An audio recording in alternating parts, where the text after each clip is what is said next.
Good evening, and first of all, thank you all for coming.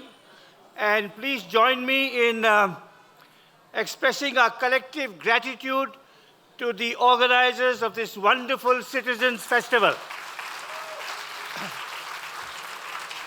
The nicest thing about this festival is that it's citizens-driven. There is no sponsor's logo or name there. And it's always a great pleasure and privilege to be speaking here because it's my hometown, but also because of the very special festival this is. In its structure, in its organization, in its ethos, in its character, and what it gives to all of us in this city. Now, my talk today is entitled Environmentalism Before Climate Change. And I'm going to take you back to begin with just half a century, to the year 1973, when the Chipko movement was born. Now, how many here in this wonderful audience have never heard of the Chipko movement? Don't feel shy to put up your hands. So I can't see a single hand up, which means probably 75% of you have heard of the Chipko movement. Now, excuse me, please. To just refresh ourselves, Chipko was a movement of peasant men, women, and children in the Himalaya against the destruction of the Himalayan ecosystem by paper and plywood factories. Now, in a sense, the philosophical and political importance of Chipko was that it ran contrary to the prevailing intellectual consensus that countries like India were too poor to be green. You know, the argument was that you develop, you grow rich, you acquire fancy cars and yachts and so on, and then you can begin to contemplate the beauty of nature. What Chipko showed was that environmental sustainability, care for not just for nature, but for the natural resources that sustain you, that sustain your livelihoods. It could be agriculture, it could be forests, it could be pastoralism. These were integral to the lives of rural and tribal communities all across India. And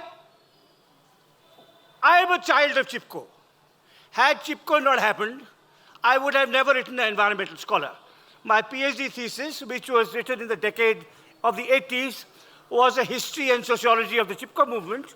Later on, I collaborated with the great ecologist Madhav Gadgil, for many years a resident of this city and a professor in the Institute of Science, in writing essays and books on India's environmental predicament, where we argued that, contrary to this conventional wisdom, mistaken conventional wisdom, countries like India had to be even more careful in how they related to nature and natural resources. Countries like India could not blindly emulate Western patterns of energy-intensive, resource-intensive, capital-intensive industrialization because we had higher population densities, because tropical ecologies are more fragile than temperate ecologies. When the monsoon comes, if you cut a forest on a Himalayan slope, and the monsoon comes, you'll have large-scale soil erosion and floods. Whereas there is no monsoon, for example, in the Swiss Alps, if you cut a forest, so it won't have that kind of devastation.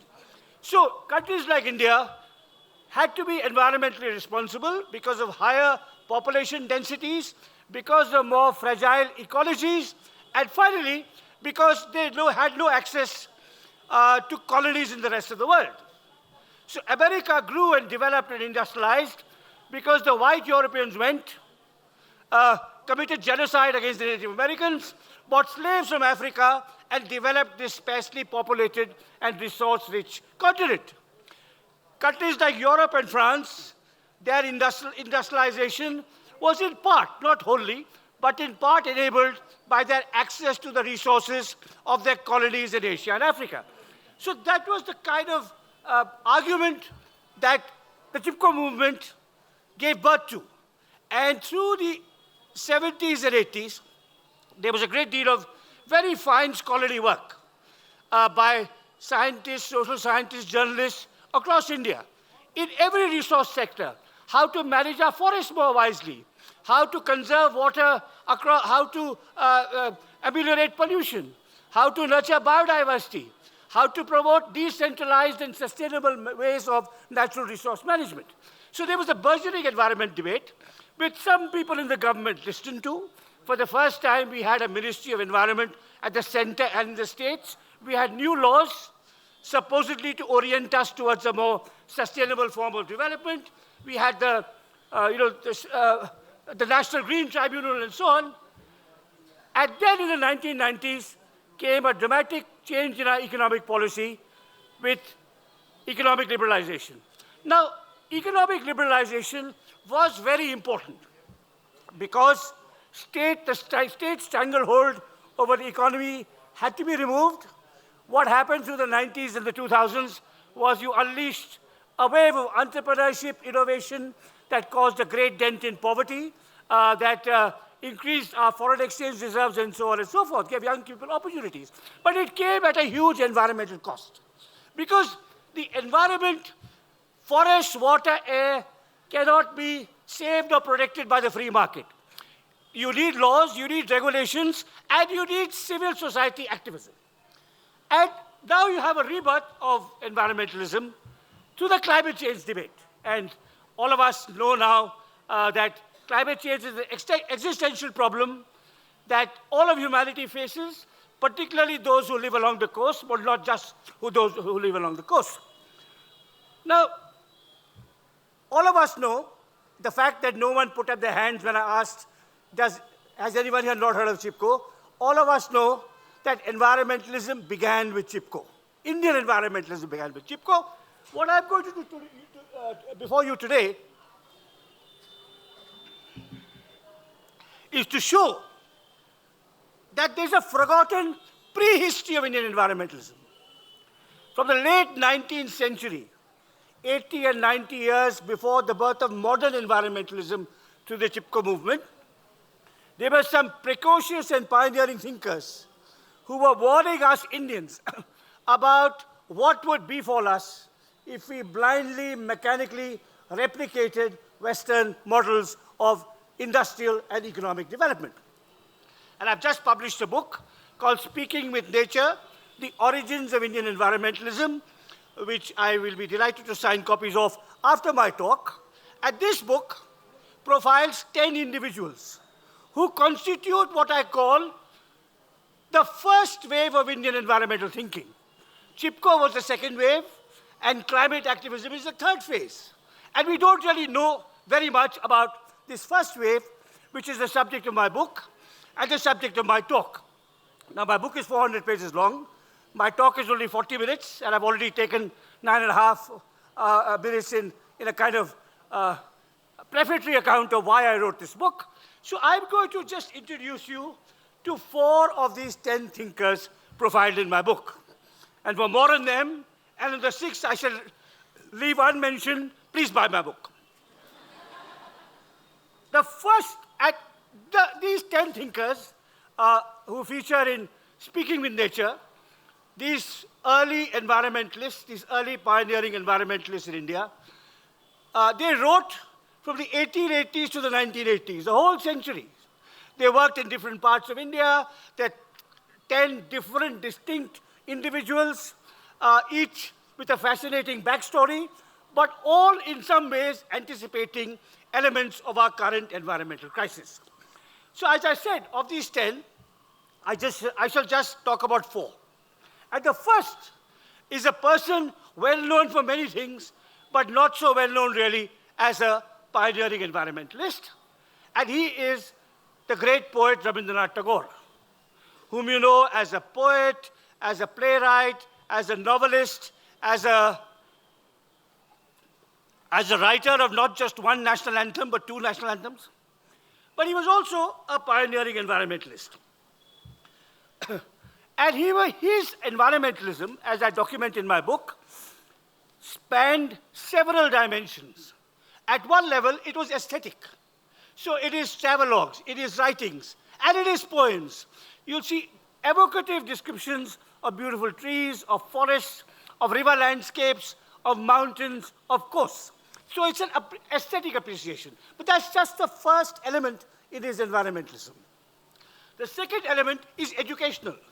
Now, all of us here, our kids, and in my case, I hope soon my grandkids, will be acquainted with elements of environmental education formally taught in schools. But Tagore pioneered this without using the term environmental education. In Shantiniketan, classes were held in the open. In the planning of the campus of Shantiniketan, great attention was paid to plants, shrubs, trees, water bodies, to learning about nature through the direct experience of nature. So there's the aesthetic, there's the educational, and thirdly, often forgotten, is the political dimension to Tagore's environmentalism. Tagore may have been the first thinker, certainly the first Indian thinker, and possibly the first global thinker, to recognize that Western colonialism was a system of political domination, white man dominating over brown and black.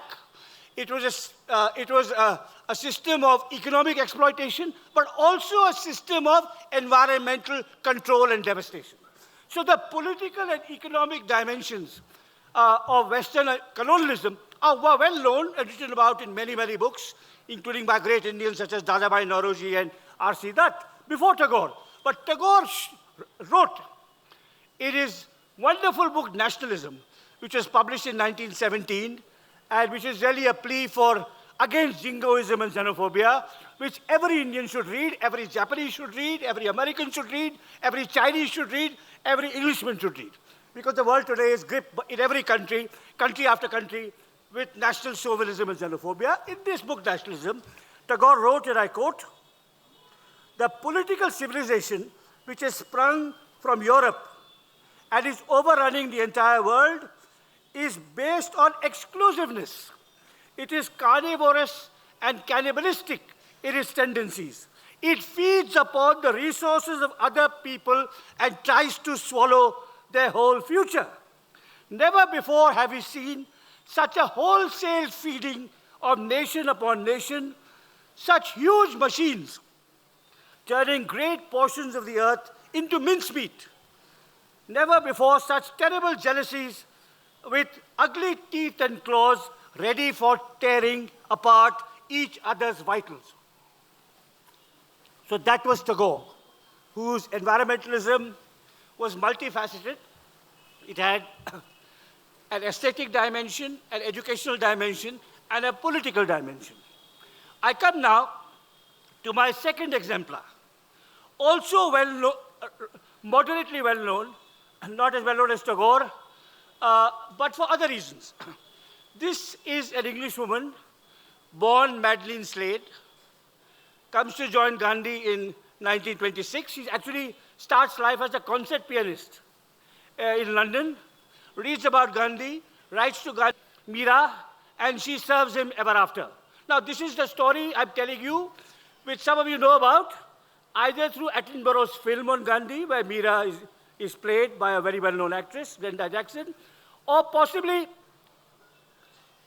also through a Amar Chitra Katha comic about Meera. That's a cute story. A white woman, rich white woman, becomes a devotee of poor brown man, skinny brown man. But actually, her story is much more interesting than this. This part is true. It is true that she joined Gandhi. She went to jail with Gandhi. She traveled with Gandhi. She peeled his oranges, documented his bowel movements, and took out his spinning wheel. All this is true. And you can read about it among other places in my biography of Gandhi. But there's the other side, which is little known, which is after 20 years of living with Gandhi, she decided to chart her own career. Now, we know this is a well-known story, whether you're an adopted daughter or a real daughter, an adopted son or a real son.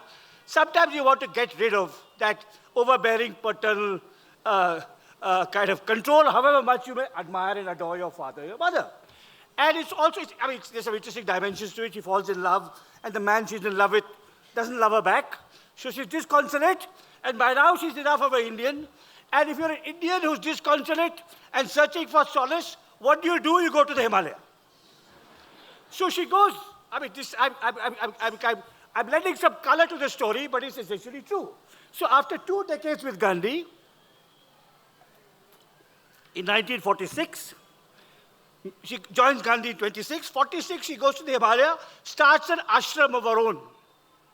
First in the Himalayan foothills near Rishikesh, then inland in the Bilangana Valley, for those of you who know Uttarakhand, not very far from the old pilgrim route to Uttarkashi, where she experiments with organic farming, with promoting sustainable forests. She is very worried that because of commercial pressures, the rich biodiverse forests of the Himalaya are being converted into monocultural plant stands of pine, whereas oak was much better for the village economy and for soil and water retention. So she writes about such things and spends a decade in the Himalaya as an early environmentalist, from the late 40s to the late 50s, when, because of ill health, she returns to Europe. And I'm going to give you one quote from Meera to show the insight and profundity of her environmental writing. This is from an article in 1949, which she published in the Hindustan Times. I quote, "The tragedy today is that educated and moneyed classes are altogether out of touch with nature and the animal and vegetable population she sustains.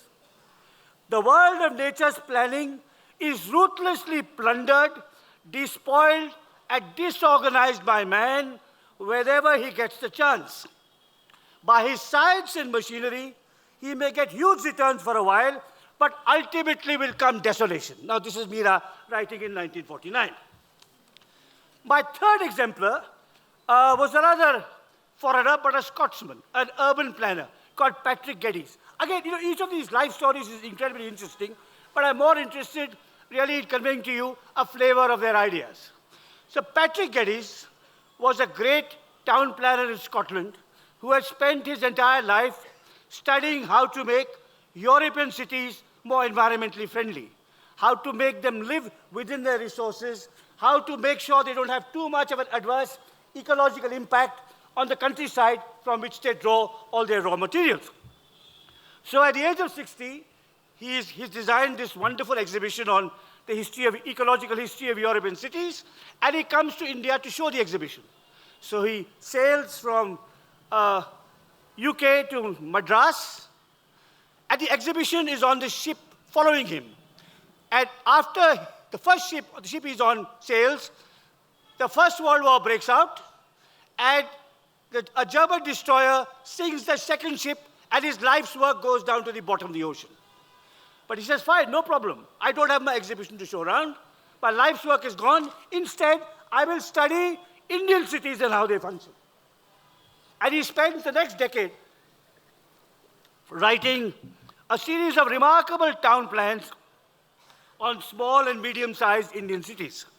He writes about Thane, about Nadiyad, about Dhaka, about Lahore, about princely states such as Balrampur, a long report on Indore in central India. And from these plans, which are very hard to get, they're in archives all around the world, you can deduce 3 maxims of ecological town planning. The first is respect for nature.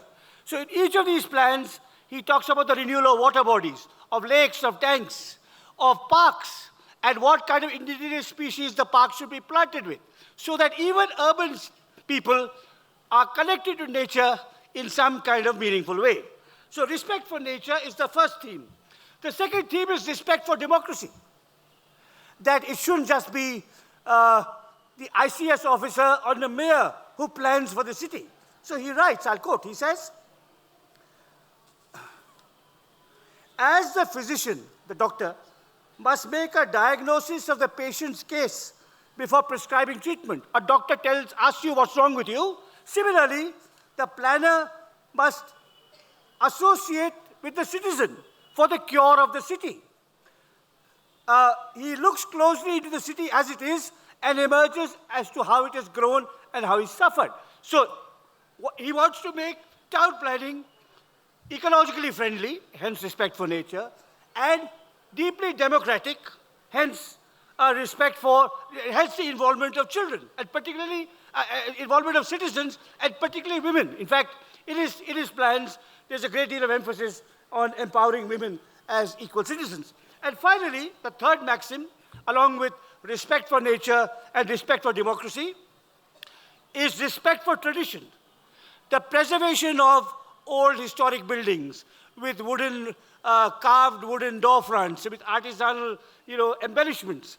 And he says, and there's a lovely phrase of his. I mean, I'm summarizing 40 pages of my book in 2.5 minutes because it's a long chapter on Gettys. But there's a lovely phrase of his which should be the motto of every heritage conservationist and architect in India. And it goes, to postpone is to conserve. Now, there are people in this room who are of my age, who remember the Bangalore of the 70s. They remember such wondrous landmarks now disappeared, like Anand Bhavan, Victoria Hotel. And we could easily have had heritage laws that conserved them, that protected them, that renewed them. And Gettys actually, there's some cities that have done a little better than us, Mumbai being one. Okay, so that was Gettys, my third exemplar, a visionary ecological town planner. My last exemplar was a naturalist called M. Krishnan. Now, Krishnan was born in 1912 in Chennai, and he's pretty close to my heart because, like me, he made his living through his pen. He took a series of jobs and left them, as I have. He wrote a column for 40 years. I am only on year 21 at the moment, but I still hopefully have some time to go. Unfortunately, tragically, unlike me, he operated in an environment where there weren't publishers who valued his books. So the writing of books. So most of his work is scattered in fugitive columns, more than 1,000, which I used as research for my own book, and which I shall present soon to the National Center of Biological Sciences. Krishnan was India's greatest all-round naturalist. He knew almost as much about birds as Salim Ali, almost as much about tigers as Jim Corbett, almost as much about elephants as Bangalore's own elephant expert Raman Sukumar, and about everything else, about plants, about wetlands, about shrub forests, and he wrote about all of these. He was a wonderful literary stylist. I grew up reading his column in Dehradun. He was also a fabulous photographer. And he also had a deep knowledge of classical Tamil literature, and English literature, which he drew upon his work. And he was a thoroughgoing ecological patriot. Now, I don't approve of xenophobia and jingoism in most respects. We have a great deal to learn from other parts of the world. But from an ecological point of view, better grow your own trees and your own plants. And not just on an all-India level, what is congenial to South Bangalore or to the Deccan or to the coast. And Krishnan visited the Indian Institute of Science, which by common consent is the most beautiful of our university campuses. And he went there and he saw the tababuya and bloom and something else. And the director asked him, Mr. Krishnan, what do you think of our campus? Proudly. He said, dreadful. Uproot all these foreign trees and plant some of our own. So Krishnan was an ecological patriot whose work of documentation and exhortation, he hoped that Indians would, by recognizing the beauty of what they had inherited. He said, our natural heritage is as important as our constitution, our diverse natural heritage. And he said, we must assure to our future generations the joy and pride that we have felt in seeing these varied landscapes around us. So I've given you 4 exemplars out of 10, a poet, Tagore, a social activist, Miraben, a scholar, Patrick Geddes, a journalist. And as I said, there's 6 others. There's much more about these 4 in my book. There's 6 others who are, you'll have to take my word for it, as interesting, innovative, and precocious as the 4 I've talked about. And my work is really a contribution to history. It's an excavation of a buried, forgotten yet still vitally relevant past. And it's vitally relevant if you just look at the 4 exemplars I've talked to you about. Tagore and environmental education, so important still, to nurture a sense of kinship with nature and our children. Mira and rural renewal, to promote environmentally sustainable agriculture, is so important to India today. Krishnan and the conservation of biodiversity, not just large tigers and elephants, but overall biological diversity. And finally, most importantly, Patrick Geddes and his work on how to make urban living more environmentally sensitive, more democratic, and more respectful of the women, of the rights of women and the poor. Now, I'm going to end with a few remarks on where we are today. Now, I talked about climate change, and all of you know how serious climate change is. I presume soon, things are bleak on the climate change front, especially after Donald Trump's election, but we all know it's an existential crisis. But some of the problems with how the environmental crisis is configured today, defined today, talked about today, is that it's all about climate change. But if you look around us, look at our country. We've just come out of a period of terrible air pollution in the cities of northern India. AQI 400, 500, 600, not just in Delhi, but in Lucknow, in Jabalpur, in Nainital, everywhere.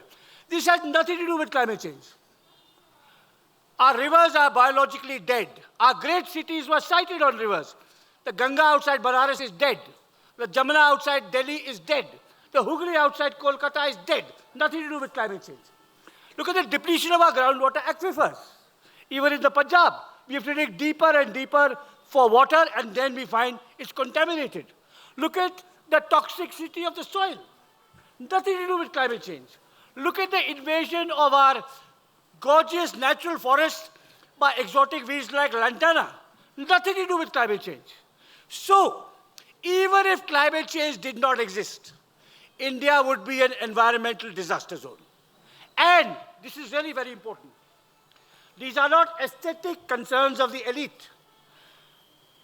Air pollution, water pollution, soil contamination, groundwater depletion, biodiversity loss affects the health, the livelihood, the employment opportunities of hundreds of millions of Indians, and mostly poor and working class Indians. Now, I think this is really a very important point for us to understand, because environmentalism, as the great Indian environmentalist Anil Agarwal said many years ago, in India, it's beyond pretty trees and tigers.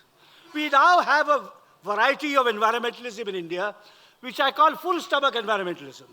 Affluent people in the cities, like me, and like some of you in the room, go drive our fancy cars to Nagarhole, see a tiger, shoot our first tiger, from all angles and so on, and come back feeling very virtuous, and live our resource-intensive lifestyles every day in the city.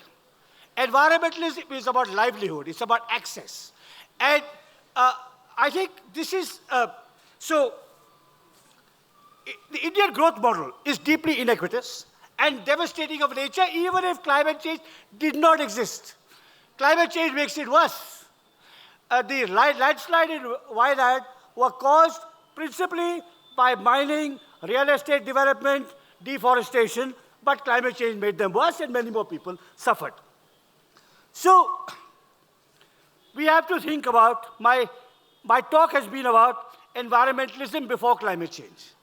But we also have to think about environmentalism beyond climate change, because it's a much more serious and complex issue, and no political party, and above all, no response. I mean, even the Indian intellectual class, and if I may single out our economists, whether you're a free market economist or a welfarist economist or a Marxist economist, you think that there's an endless possibility for growth, prosperity, as consumerism and so on. Now, I wanted to end. I wanted to leave a few minutes for questions, but please allow me to end with a quote from Tagore. So I said Tagore's environmentalism was aesthetic, it was educational, It was political, and I'll go to read you a last quote to show it was also prophetic. In 1922, 100 years ago, Tagore gave a lecture at the inauguration of Sri Niketan, the Institute for Rural Reconstruction, not far from Shanti Niketan. And there he said, talking about urban industrial civilization, as it was just beginning to grow 100 years ago, he said, civilization today caters for a whole population of gluttons. And intemperance which could safely have been tolerated in a few has spread its contagion to the multitude. And then he says, he offers a parable of our environmental future. He says, imagine on the moon now, or on Saturn or wherever else Elon Musk wants to take us.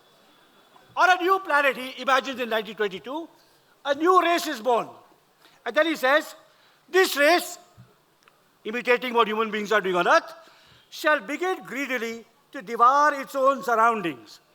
And then he continues, I quote, through machinery of tremendous power, this race's career of plunder entirely outstripped nature's power for recuperation. Their profit makers dug big holes in the stored capital of the planet. They exhausted the water, cut down the trees, reduced the surface of the planet to a desert, riddled with enormous pits, and made its interior a rifled pocket emptied of its valuables. I repeat, they exhausted the water, cut down the trees, reduced the surface of the planet to a desert, and made its interior a rifled pocket emptied of its valuables. That was Tagore imagining the moon in 1922. That, alas, looks very much like India in 2024. Thank you very much. So we have about 8 minutes for questions. I don't know whether there's a mic going around. Is the mic going? Just take that here. And please keep your questions brief so that we can have at least 2 or 3. I'll see you after this. Yeah.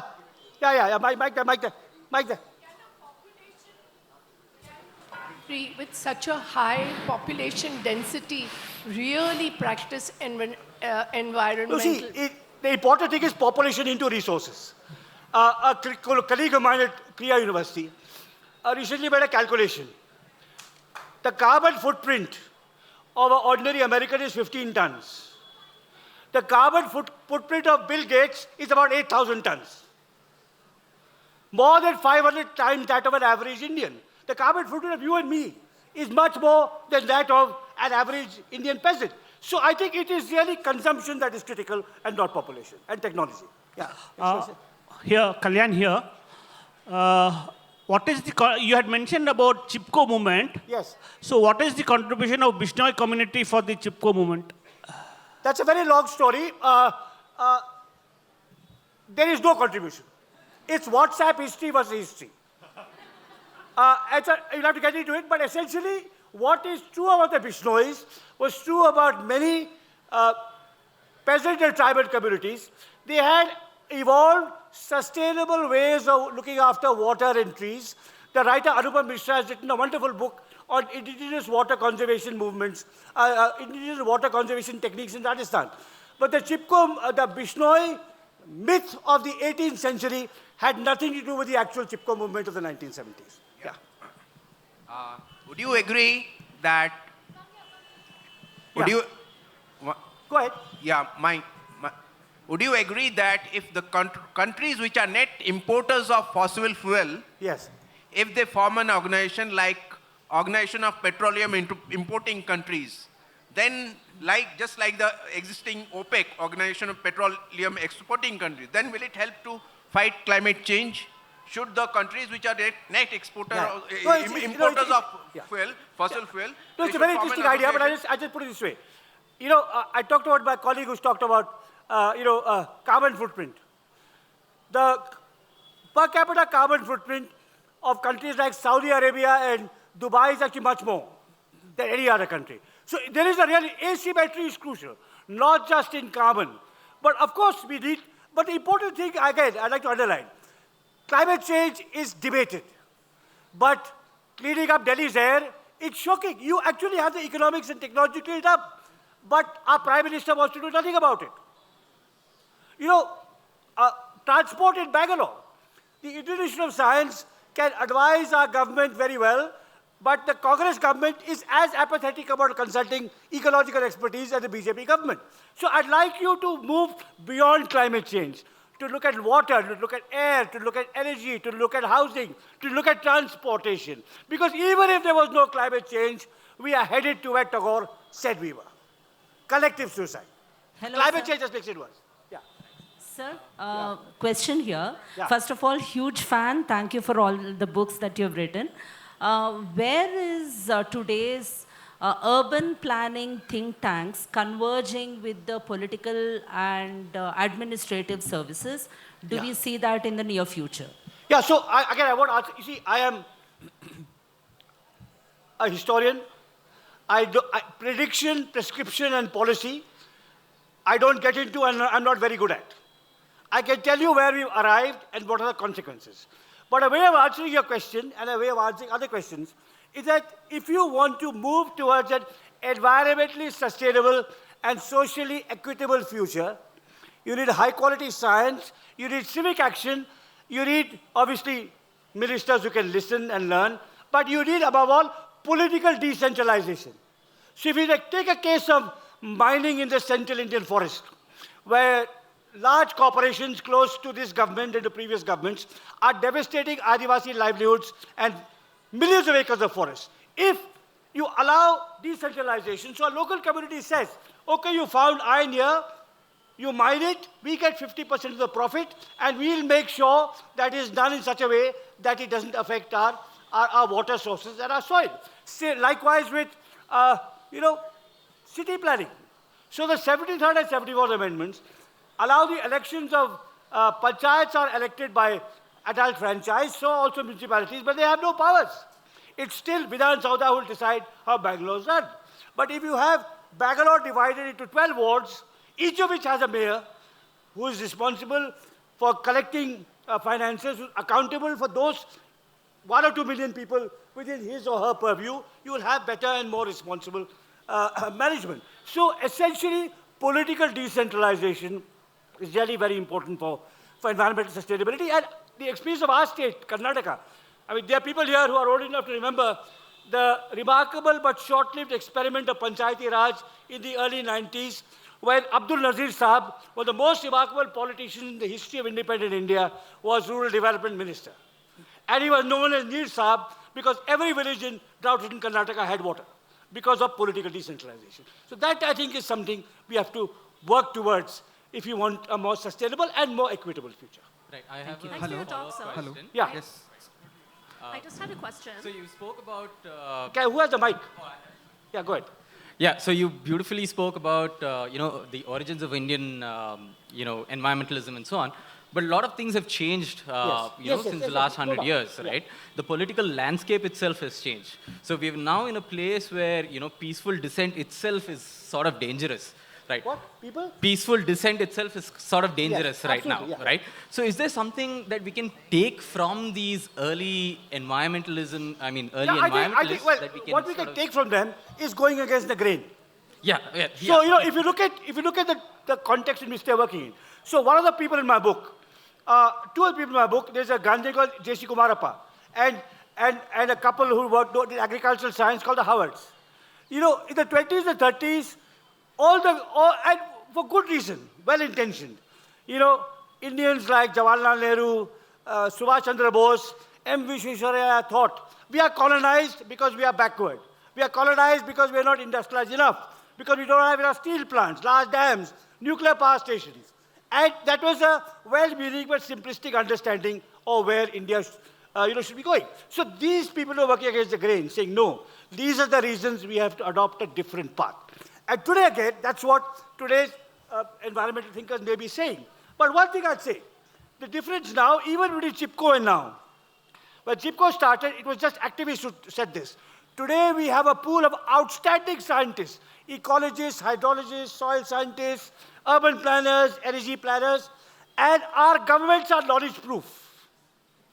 We now have, unlike many other unlike many other Asian African countries, we have a scientific community in the IITs, in the IICs, in the ISAs, who are public-spirited and can bring high-quality science to solving some of our problems.